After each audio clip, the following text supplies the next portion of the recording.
Hi friends, நான் இப்போ இருக்குன்னு பார்த்தீங்கன்னா நம்ம ஊர் குளத்துல ஃபுல்லாக தண்ணி ட்ரை ஆகிடுச்சிங்க. நம்ம மாப்பிள்ளை மீன் சாப்பிடணும் அப்படின்னு சொன்னால், மாப்பிள்ளை கடைக்கெல்லாம் மீன் வாங்குறதுக்கு போக வேண்டாம், வா மாப்பிள்ளை நம்ம ஊர் குளத்துலேயே இருக்குது அண்ணன் சொல்லி பிடிச்சி தர சொல்லுவோம் அப்படின்னு சொல்லிட்டு நாங்கள் குளத்துக்கு கிளம்பியாச்சுங்க. குளத்துக்கு கிளம்பி அண்ணன்கிட்ட சொன்னோன்னே அண்ணன் ஆழம் கூட பார்க்காம நீச்சல் தெரியுங்க, அண்ணனுக்கு ஃபுல்லாக நீச்சல் தெரியுங்க. அண்ணன் குளத்துல இறங்கி வலையோடுறக்க ஆரம்பிச்சிட்டாருங்க. வலைவிட்டு ஃபுல்லாக மீன் இருக்குது தம்பி, தம்பி இன்னும் கொஞ்சம் ஆழமாக போகணும் அப்படின்னாருங்க. பார்த்தீங்களா மீன் முதல்ல 2 மீன் வலையோடவே பிடிச்சிட்டாருங்க. மீன் பிடிச்சிட்டு பார்த்தீங்கன்னா வாக்கால் வளருது சாக்கில் ஃபுல்லாக பிடிச்சி போட்டு அண்ணன் மீன் வலையிலேருந்து கலட்டுறக்க ஆரம்பிச்சாருங்க.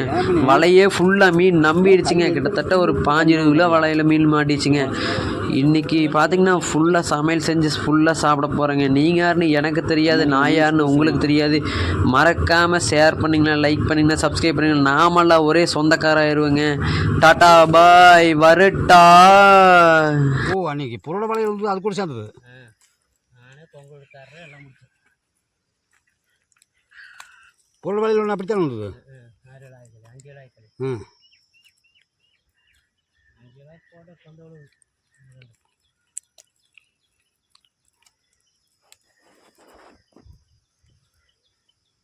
நான் ஒட்டதையும் மொய்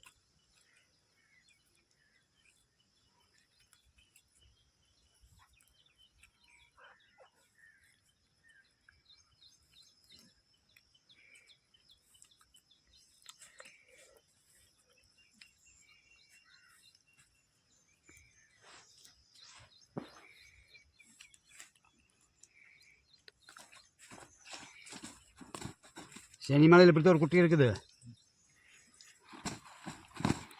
ஏழமரத்துக்கு சொல்ல மொழி வேண்டான்ட்டாங்களாமா எங்கள் ஆளுங்க. எதுக்கு? பூரா அரிச்சே கொண்டு போயிட்டாங்க. வேலை எடுத்தா ஒரு கையெழுத்து வாங்க, ஸ்டேஷன் கையெழுத்து வாங்க, வேலை முடிச்சுது. அங்கே ஸ்டேஷனுக்கெல்லாம் போக வேண்டியதில்லை, மணிகார் கையெழுத்து ஒன்று இருந்தால் போகுது. மணிகார் கையெழுத்து வாங்கி அப்படி போக தேவையில்லை, அங்கே தான் ஓன் பண்ண அவையிலே வருவாங்க ரைடுக்கு. அது எத்தனை கடை சொன்னாங்களாம்மா? அது எச்சாம் கடை சொல்ல 2000 கொசன்னு இருந்தது மீன். இது 3 லட்ச ரூபா கட்டி எடுத்துக்கிறாங்க. கொசன்னு இருந்தது. இந்த நாயை அப்புறம் நான் போன பிறகு சொன்னாங்க இந்த மாதிரி விட்டுனாங்க. அறிவு கட்டவனே உங்களால் முடியல என்ற சொல்லிதான் கூட நான் வந்து எப்படியோ ஒரு பக்கம் கட்டிட்டு கொடுத்துட்டு காசை கொடுத்து போட்டு வாங்கிருப்பேன். ஊருக்காரெல்லாம் அப்படின்னு திருப்பாங்க எங்கள் பசங்களே தான். இவ என்ன நினச்சிட்டாங்க, மீனும் வெளியே நினச்சிட்டாங்க.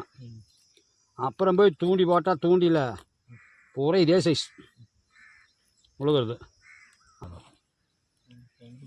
பிடிச்சிட்டு பேசினேன், உங்களுக்கெல்லாம் இதே மேனதுக்கு மேலே மேங்கண்டா வெறும் 2000 ரூபாய்க்கு வேண்டான்ட்டிங்களா? ஞாயிற்றுக்கிழமை ஒரு நாள் மட்டும் விற்கலாம் 5000க்கு. பூரா தறிப்பட்டுற மீன் கொண்டு போனால் யாரும் வேண்டாங்க மாட்டாங்க.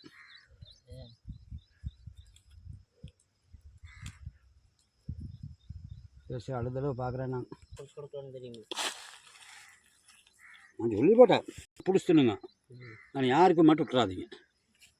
அப்படி எல்லாம் சார் வேலை மறுத்தா பிடிச்சிட்டே இருக்கணும், அப்போ தான் மீன் உனக்கு பெருகு. இல்லைன்னா பெருகாது மீன். சைஸு விழுகுதுல அப்போ தான் பொடி மீன் வந்து வளர கரெக்டாக இருக்குது. எல்லாம் ஒரே முட்டை போடுக்கலாம் எடுக்கலாம்னு பார்த்தீங்கன்னா ஒன்றும் பண்ண முடியாது. அப்புறம் குளத்தில் அப்படி பிடிக்கிறாங்க.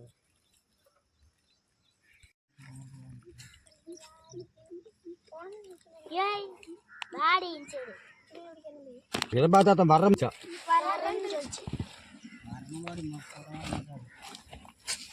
ஏய் அங்கே எங்கடி வர பேசிக்காரி